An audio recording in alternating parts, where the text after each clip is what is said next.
Buenas a todos y todas.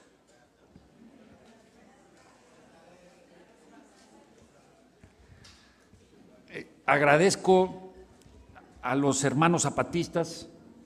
por la invitación para participar en este importante conversatorio.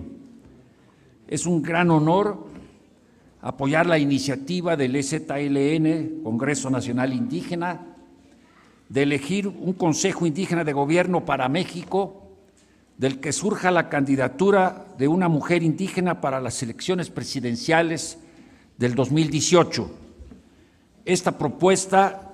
es una luz en el túnel de una realidad nacional e internacional marcada por la recolonización y la guerra contra los pueblos. El sociólogo estadounidense Wright Mills recomendaba investigar las estructuras y mecanismos del poder, considerando que los intelectuales y la academia debían conformar un aparato de inteligencia público que desafiara las élites políticas, económicas y militares. Conocer a los dominadores sigue siendo una tarea pendiente del pensamiento crítico al que exhortan los zapatistas. Siguiendo esta perspectiva, en los últimos años he estudiado manuales y mentalidades de los estrategas de la contrainsurgencia planetaria que cuentan con la ayuda de científicos sociales, particularmente mis colegas antropólogos, geógrafos y psicólogos al servicio del imperio. En este contexto, mi exposición versará sobre los significados y efectos de la llegada de Donald Trump a la presidencia de Estados Unidos, y para ello planteo las siguientes preguntas. ¿Por qué Trump gana la elección? ¿Qué cambios y continuidades podemos identificar en el sistema capitalista con su gobierno? ¿Cómo afectará a los movimientos anticapitalistas y revolucionarios? ¿Cuál puede ser la respuesta de los pueblos ante este fascismo del siglo XXI? Para responder a estos interrogantes, es necesario prestar atención, en primer término, al perfil de quienes votaron por Trump y tomar en cuenta las repercusiones de la aplicación de políticas neoliberales al interior del país más poderoso del mundo, que han generado un caldo de cultivo similar al de la Alemania nazi previo al ascenso de Adolfo Hitler. Guardando las diferencias entre etapas de la historia contemporánea, Hitler y Trump podrían ser comparados en el sentido de que ambos son expresiones fascistas del capital y de un exacerbado y abierto terrorismo de clase, ahora con los migrantes mexicanos y centroamericanos particularmente como los chivos expiatorios, con el apoyo de sectores medios y trabajadores profundamente molestos por lo que ellos piensan que es un ataque a su estilo y condiciones de vida, al American Way of Life. Advertimos también que metodológicamente no es recomendable tratar de comprender complejos procesos, como los resultados relativamente sorprendentes en las elecciones presidenciales de Estados Unidos, a partir de la personalidad y los discursos de los protagonistas centrales, en este caso, Hillary Clinton y Donald Trump, respectivamente. Los dos candidatos, en realidad, representaban formas de la dominación y explotación capitalistas y de los afanes racistas, supremacistas, guerreristas e imperialistas de la más poderosa potencia militar en el ámbito planetario, compartidos por toda la clase dominante de ese país. Ninguno de los dos candidatos personificaba un cambio que favoreciera al pueblo estadounidense, ni mucho menos a los pueblos del planeta, ya que, como es sabido, republicanos y demócratas se alternan sobre la base de un mismo sistema de dominación y explotación que es el capitalismo, aunque pudieran formar parte de fracciones distintas del capital y su clase política. El primer presidente afrodescendiente en la historia de Estados Unidos, Barack Obama, pese a la infundada euforia inicial del yes we can, del sí, nosotros podemos, no solo no llevó a cabo cambios en beneficio de los sectores medios y la clase trabajadora, sino por el contrario, sus medidas profundizaron las prácticas neoliberales en su país, iniciadas por Ronald Reagan y seguidas por Bill Clinton, favoreciendo la desregularización laboral y la transnacionalidad corporativa, que intensificaron el desempleo, hicieron más extrema la polarización social, agravando la marginalidad y generalizando niveles de pobreza nunca observados en extensas zonas industriales y urbanas de Estados Unidos, las cuales cayeron en el abandono y la desesperanza. Su gestión, la de Barack Obama, no buscó incidir en la impunidad racista policíaca, y en su administración tuvo lugar el asesinato de miles de ciudadanos negros inermes en manos de la policía, siendo además el presidente que más inmigrantes sin documentos deportó en las últimas décadas, un total de 2.768.357,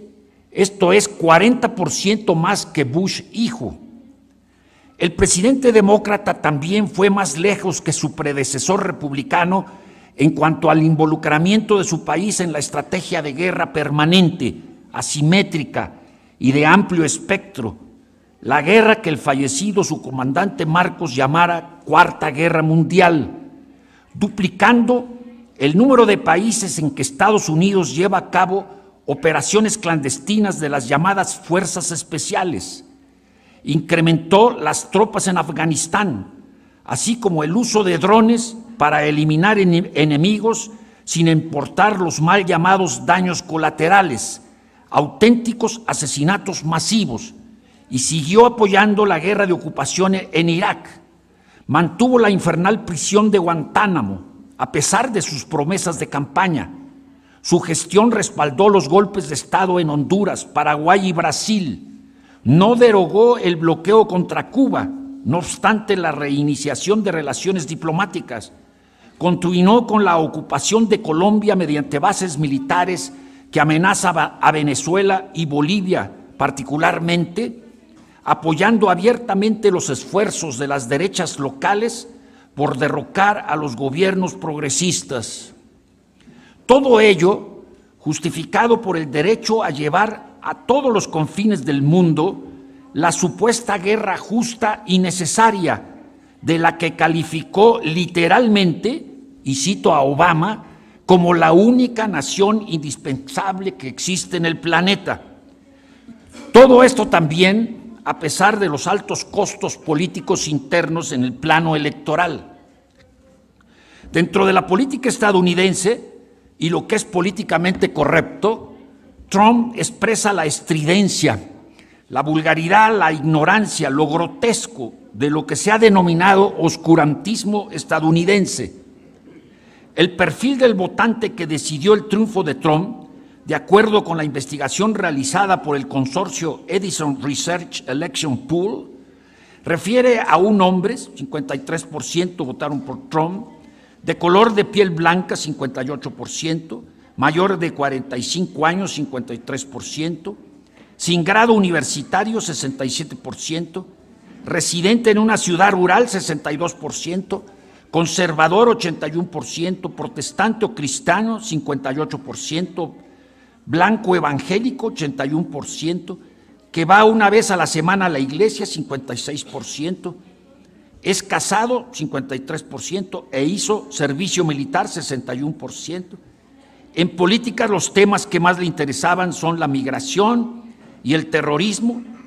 Consideraba tener una peor economía, piensa que los extranjeros le roban el trabajo, quiere que se deporte a los emigrantes, ahí un 84% piensa eso, desaprobaba el trabajo de Obama, un 90%,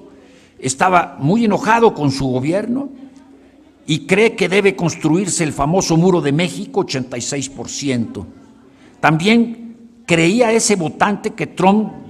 dará un gran cambio, que tiene temperamento para gobernar, 94%, y había decidido su voto, esto es muy importante, 3 meses antes de la elección, el 70%, y seguramente La gran mayoría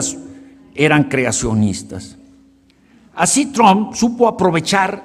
los resultados de la aplicación de las políticas neoliberales en Estados Unidos, la transnacionalidad que describe William Robinson, con la ubicación de empresas fuera de su territorio, en México o en cualquier lugar del planeta, que trajeron la pauperización de la clase obrera y las clases medias estadounidenses, aprovechando la existencia de una mano de obra extremadamente barata, lo cual ha permitido que una gran parte de la generación de valor se dé como producto de lo que se conoce como deslocalización del capital. Estos sectores comenzaron a sentir los rigores de la crisis que a escala universal estamos experimentando todos los pueblos. Cuando Ronald Reagan y Margaret Thatcher materializan el credo neoliberal y comienzan a aplicarlo en sus respectivos países, provocan una extensión e intensificación de la pobreza extrema en sus poblaciones, algo que Trump captó en su beneficio.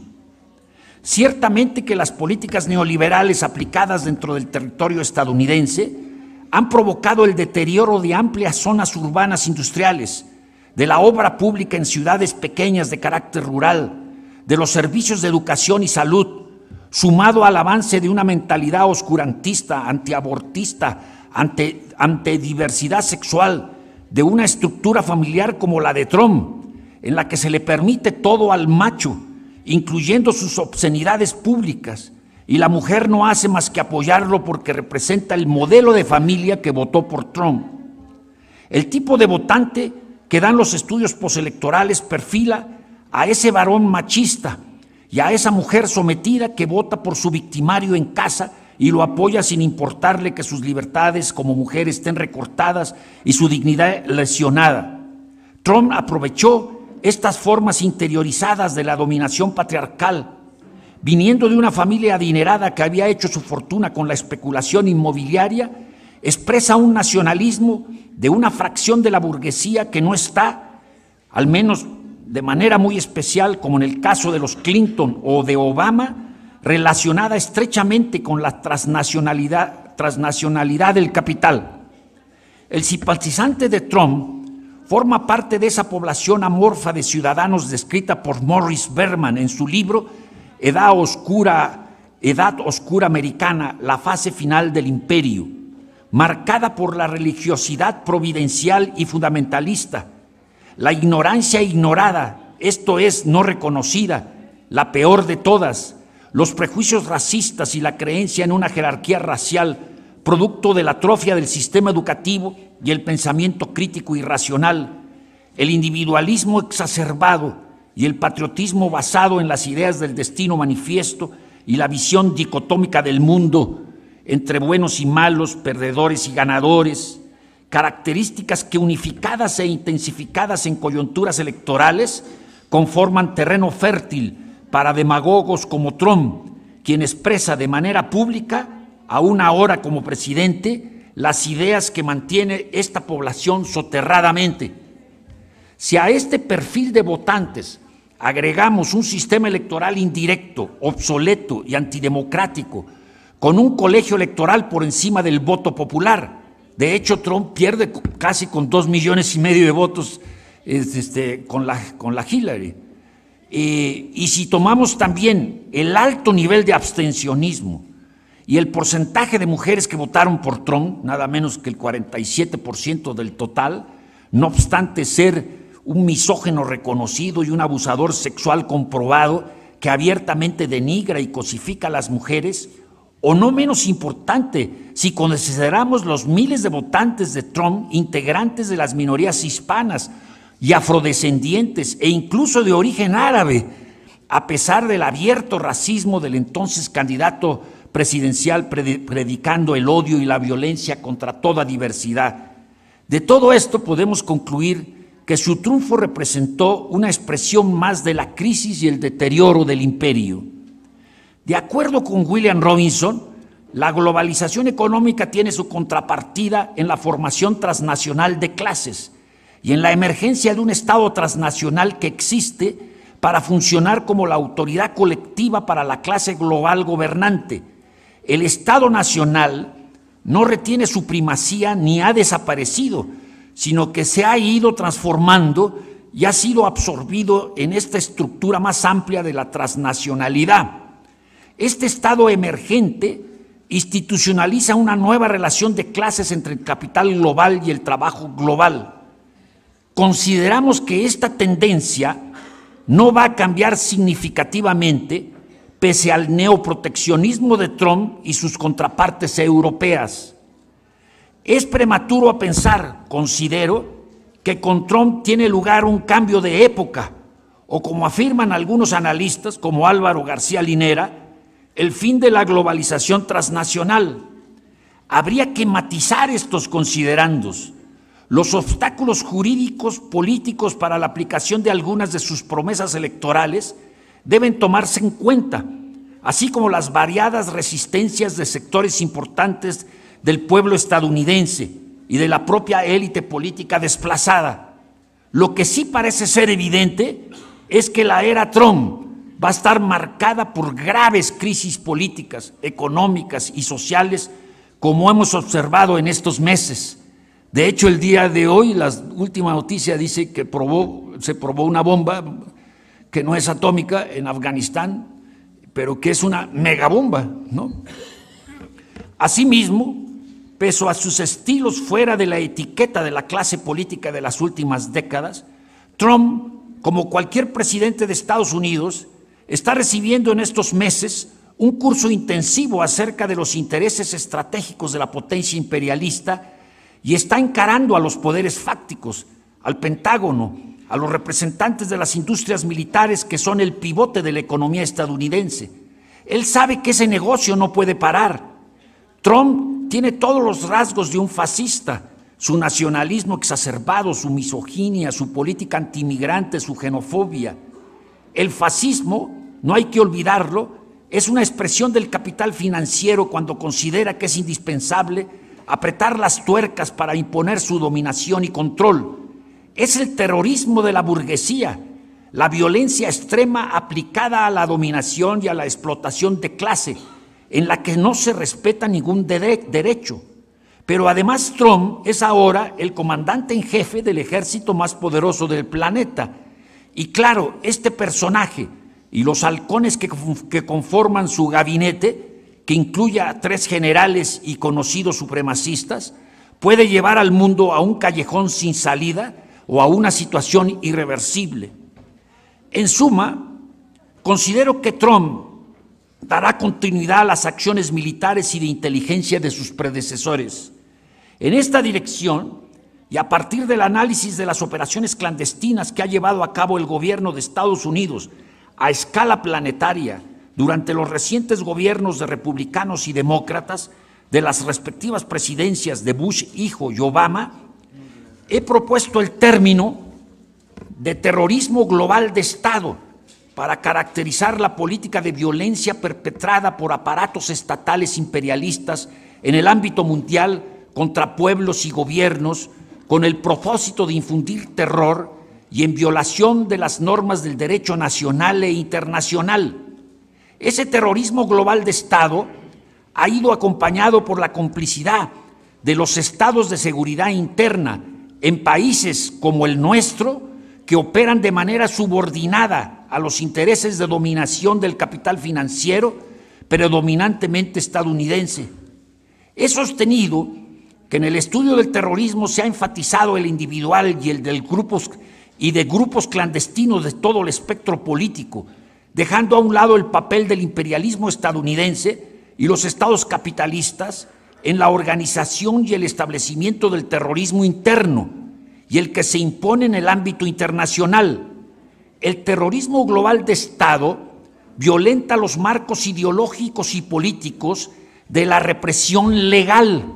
la justificada por el marco jurídico, ya sea nacional o internacional, y apela a métodos extrajudiciales, a la vez extensivos e intensivos, para aniquilar a la oposición política y la protesta social a escala mundial. 3 décadas atrás, el colega entonces soviético Grachev, en su libro Bajo el signo del terror, Después de hacer un recuento de las operaciones militares abiertas y encubiertas realizadas por Estados Unidos en América Latina, Asia, África y en la propia Europa, que de acuerdo al Instituto Brooklyn entre el 45 y el 75 empleó la fuerza o amenazó usarla en 215 ocasiones para alcanzar sus objetivos de política exterior, le llevan a caracterizar esas acciones precisamente como terrorismo global de Estado, más criminal aún porque se apoya en el gigantesco poderío bélico y el aparato subversivo ramificado del más grande Estado capitalista. Así, Grabchon refiere cómo Estados Unidos elevó el terrorismo al rango de política de Estado, señalando a la Agencia Central de Inteligencia, la CIA, como el órgano fundamental del gobierno estadounidense para tareas sucias, organizar y realizar acciones subversivas y de saboteo contra otros países, atentar contra estadistas extranjeros, preparar fraudes y divulgar calumnias. De este modo cumple la función de terrorista profesional al servicio de la Casa Blanca, a las operaciones secretas de responsabilidad directa de la CIA, que ha de añadir su estrecha cooperación con otros servicios secretos de regímenes reaccionarios, de modo que Estados Unidos es tácito cómplice de operaciones de los servicios terroristas secretos de otros estados. Para el caso de América Latina, recordemos el papel de coordinación de la CIA en la cacería, detención en cárceles clandestinas, tortura, desaparición forzada y ejecuciones extrajudiciales de miles de opositores democráticos y revolucionarios a las dictaduras del Cono Sur a través del llamado Plan Cóndor, que constituyó en las décadas del 70 y 80, se constituyó en la organización clandestina extraterritorial que no puede ser caracterizada más que como terrorista, incluso si tomamos la definición de este término del propio Buró Federal de Investigaciones, el FBI, que dice que terrorismo es el uso ilegal de la fuerza o la violencia contra personas o propiedades para intimidar o coaccionar a gobiernos, a la población civil o a un segmento de la misma en la persecución de objetivos sociales y políticos. Como es sabido, hoy en día no es solo la CIA la encargada de llevar terror a cualquier lugar del planeta donde los intereses capitalistas de Estados Unidos estén en peligro, aunque este organismo sigue jugando un papel central en la organización y coordinación del terrorismo global de Estado. Las muy recientes revelaciones de Wikileaks refieren a un espionaje cibernético de alcances demenciales a través del cual nadie escapa a la vigilancia cibernética y por otros medios. A lo mejor ahorita nos están monitoreando. Juan Avilés Farre, en una conferencia que intituló ¿Es posible y necesario definir el terrorismo?, aclara, y cito, un Estado puede cometer crímenes, incluso crímenes gravísimos como los de guerra o contra la humanidad, a través de sus aparatos oficiales, pero tales crímenes solo entrarían en la categoría de terrorismo si se realiza mediante agentes clandestinos.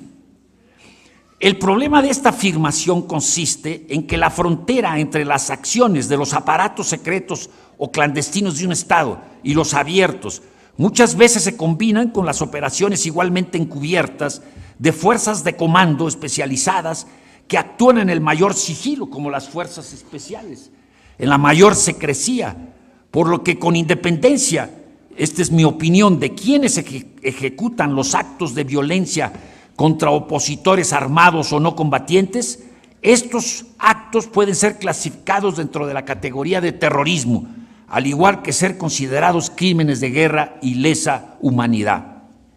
Distintos analistas, entre ellos Chomsky y Schultz, un dirigente de Amnistía Internacional en Estados Unidos, aseguran que existe una forma de terrorismo de Estado, pues cuenta con el soporte del aparato estatal para su puesta en práctica. Schultz señala que existen 3 niveles fundamentales de la represión del sistema social de clases, o sea, del capitalismo. El primero pasa por una estructura económica. El segundo nivel es del ejercicio de la represión sistémica que podríamos considerar ordinaria del Estado. Y el tercer nivel es el de la represión estructural que perpetra el Estado en violación de las normas del derecho nacional e internacional. Este es el terrorismo de Estado. Robinson identifica que uno de los mecanismos de la clase capitalista transnacional para sustentar la acumulación global ante la crisis actual es la acumulación militarizada. Y dice Robinson, lanzar guerras e intervenciones que producen ciclos de destrucción y reconstrucción y generan inmensos beneficios para un complejo militar, carcelario, industrial, de seguridad, financiero, en continua expansión. Actualmente vivimos en una economía global de guerra que va mucho más allá de las guerras verdaderas en Irak y Afganistán. Por ejemplo, la guerra contra los inmigrantes en Estados Unidos y otros sitios, y de modo más general, la represión de movimientos sociales y de poblaciones vulnerables. Es una estrategia de acumulación independientemente de todo objetivo político. Me hago la siguiente pregunta. ¿Cambiará la naturaleza del terrorismo global de Estado con Trump en la Casa Blanca? Mi respuesta es que no, que más allá del extraordinario poder que tiene el presidente en turno de Estados Unidos, coincido con Eduardo Lucita en que conviene recordar esa dura constatación que recorre desde hace bastante tiempo la vida política estadounidense. Sus presidentes no logran hacer lo que se proponen, sino apenas lo que pueden. Aunque a esta pertinente observación habría que agregar las acotaciones de los grandes poderes económicos de los que el nuevo presidente forma parte. Un nacionalista xenófobo como Trump, que pretende que Estados Unidos sea grande otra vez, esto es, creyente convencido del excepcionalismo y el destino manifiesto de la nación americana, como dicen ellos, ya en la camisa de fuerza de su papel de comandante en jefe de las Fuerzas Armadas de un país cuyo gasto militar supera al del conjunto de los países del orbe, con bases militares distribuidas en todos los continentes, al frente, desde el 20 de enero de este año, de todas las operaciones encubiertas clandestinas de su diversificado, complejo y enorme aparato militar y de inteligencia, seguramente que no dará marcha atrás a la estrategia imperialista de terrorismo global de Estado. La prueba de esta afirmación es la propuesta de incremento del presupuesto militar del año fiscal 2018 que Trump envió al Senado, considerado el mayor de la historia de Estados Unidos y que repercute en detrimento de recursos y personal destinado a brindar servicios sociales, cuidado del medio ambiente y ayuda exterior. Asimismo, no es posible subestimar la afirmación explícita de Trump en el Congreso de tenemos que volver a ganar guerras. El reciente ataque con misiles a una instalación militar del gobierno de Siria, que no contra el Estado Islámico, al que supuestamente Trump se proponía destruir, va en esa línea guerrerista, al igual que la amenaza de una agresión militar a Venezuela, proferida por el jefe del Comando Sur, el almirante Curtit, la semana pasada, en su comparecencia en el Senado de Estados Unidos, el envío de una flota a Corea del Norte y el anuncio de que podría llevar acciones unilaterales contra este país. Todo esto nos puede llevar a un riesgo muy serio de conflagración mundial.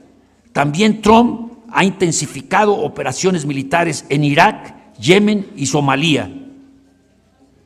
Hay que tomar muy en cuenta también lo que sostiene Henry Giraud, autor del libro Terrorismo de Estado y las armas ideológicas del neoliberalismo. Y cito, Estados Unidos es ahora adicto a la violencia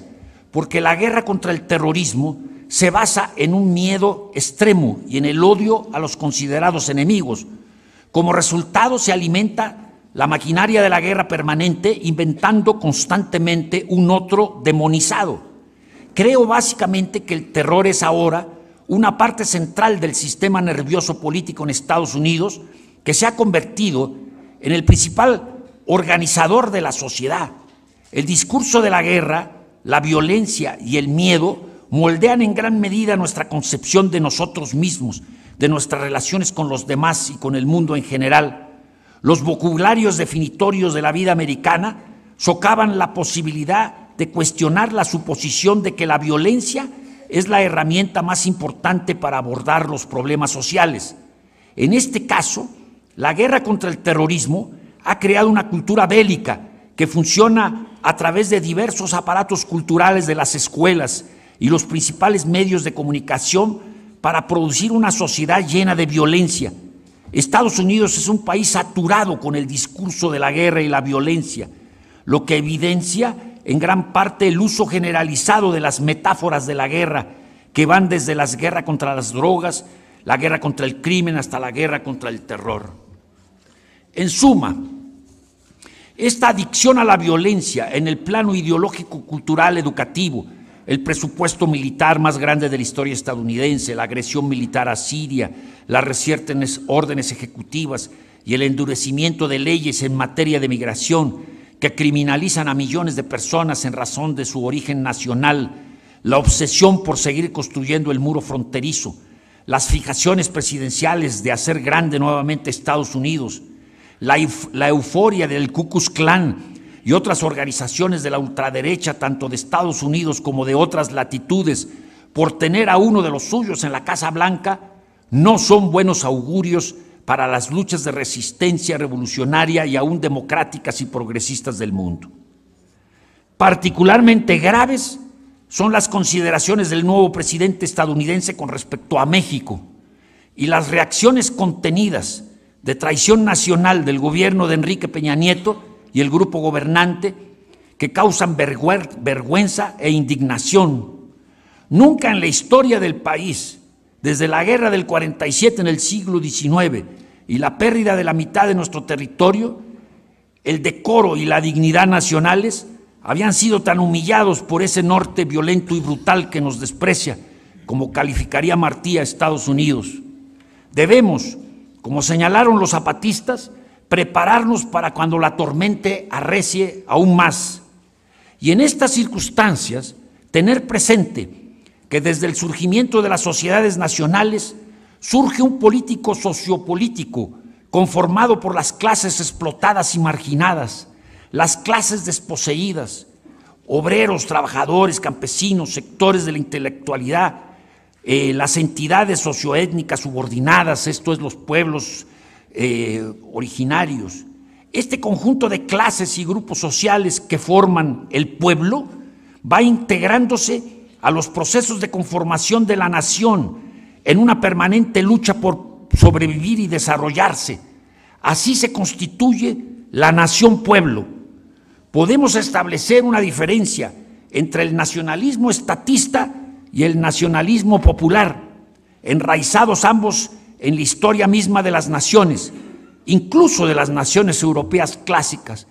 Nos referimos a dos procesos contradictorios y confrontados entre sí. Uno es el papel que la burguesía juega como fuerza hegemónica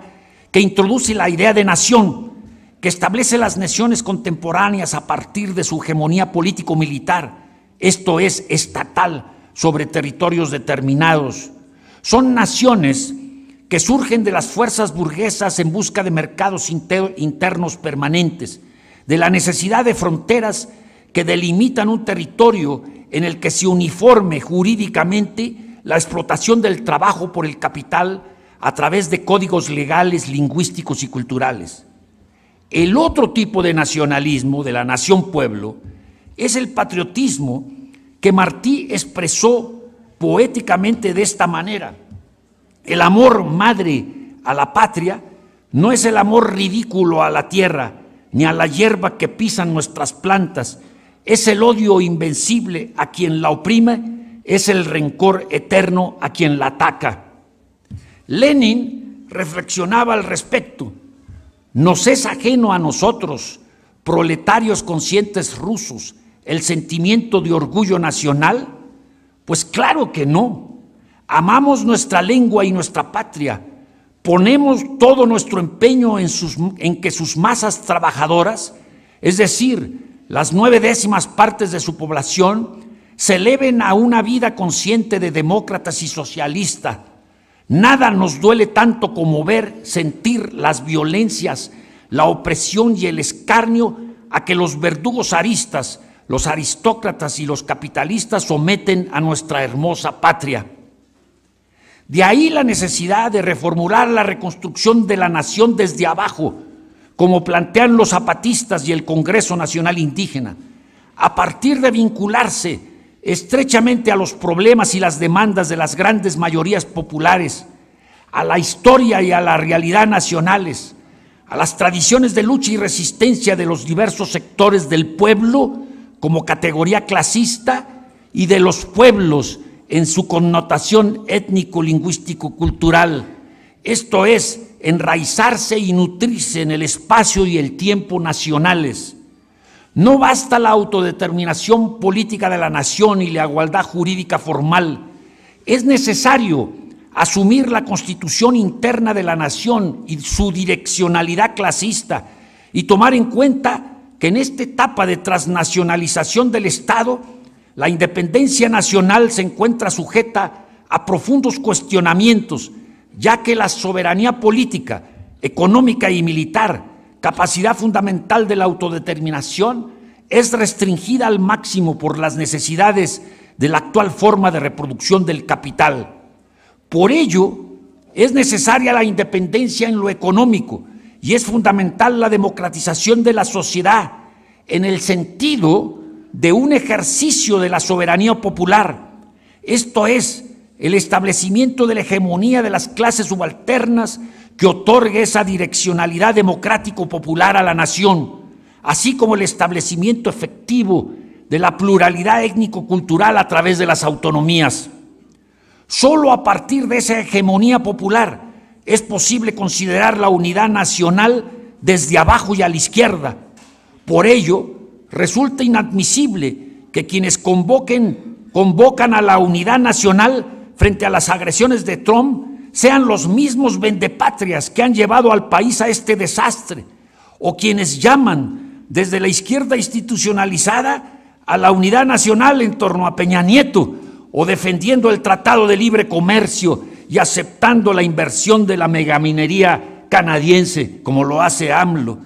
Resultan igualmente patéticas las convocatorias a la unidad nacional de los intelectuales amenuenses del poder, quienes cantan loas al TLC y a la privatización de la tierra, mientras se quedan convenientemente mudos ante los gobiernos colaboracionistas y las políticas injerencistas de Estados Unidos.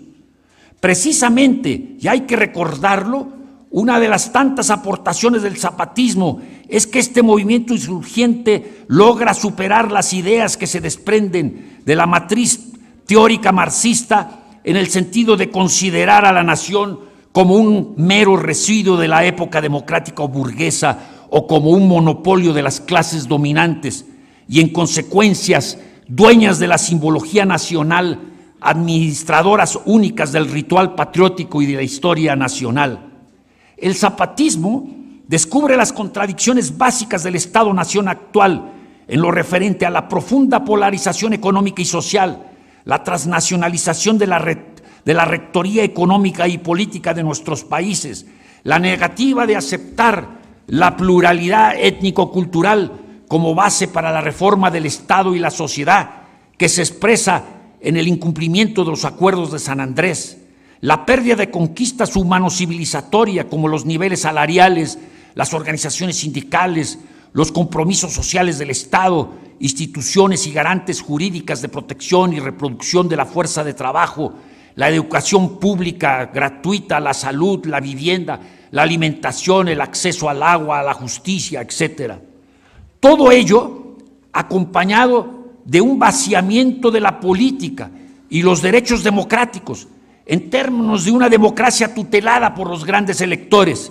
los poderes fácticos que asociados al Estado imponen los candidatos que garantizan la continuidad del sistema neoliberal, incluyendo a la izquierda institucionalizada que deviene funcional al sistema capitalista.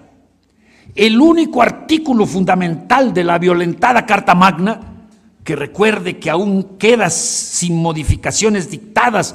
por las corporaciones transnacionales y el gobierno de Estados Unidos es el 39, que a la letra dice, y hay que reiterarlo: la soberanía nacional reside esencial y originalmente en el pueblo. Todo poder público dinama del pueblo y se instituye para beneficio de éste. El pueblo tiene en todo tiempo el inalienable derecho de alterar o modificar la forma de su gobierno. Este fue el artículo a partir del cual se levantan los zapatistas en 1994.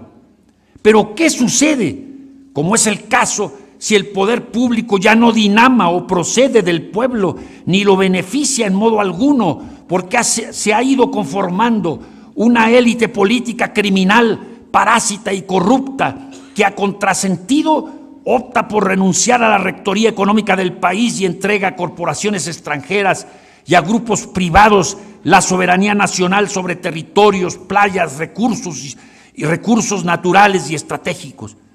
¿Qué ocurre si la República deja de ser cosa pública y se transforma en una oficina otorgante de contratos, licencias y concesiones?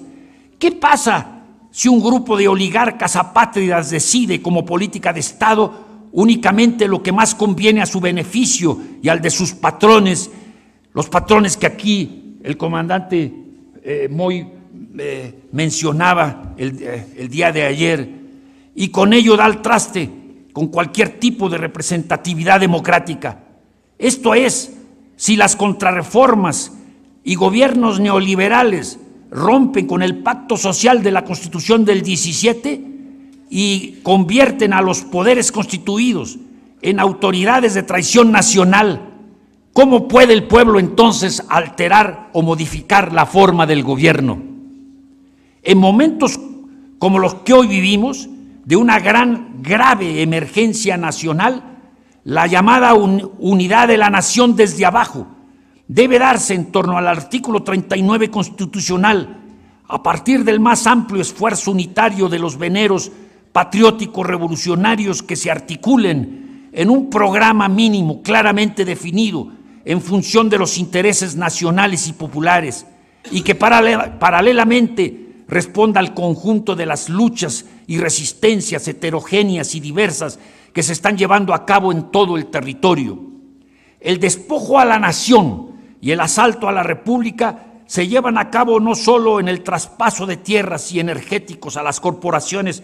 privadas nacionales y extranjeras. Esas mismas empresas ya han invadido todos los ámbitos del territorio nacional, tanto urbanos como rurales, con las Fuerzas Armadas y policíacas, el Ejército y la Armada como ejército de ocupación a su servicio, y con el otro brazo armado a su disposición, el crimen organizado. Recordemos siempre que la ocupación neoliberal es integral, como integrales deben ser los movimientos contrahegemónicos. Debemos prepararnos para una contienda de largo aliento y de alcances históricos, como los que marcaron las gestas independentistas contra los invasores extranjeros, la Guerra de Reforma y el movimiento armado iniciado en 1910. Vivimos tiempos de indignación y de coraje al ver la corrupción e impunidad de los canallas que gobiernan, al constatar la soledad de hombres y mujeres que se retrotraen al mundo de lo familiar privado al no encontrar caminos atinados y creativos para la insurgencia desde abajo. Es responsabilidad de todos y todas poner en práctica las formas de lucha más adecuadas y desarrollar instancias unitarias en torno al Consejo Indígena de Gobierno para México y la candidata del Congreso Nacional Indígena y el EZLN. No tenemos más opción, ciertamente, que hacer retemblar en su centro la tierra.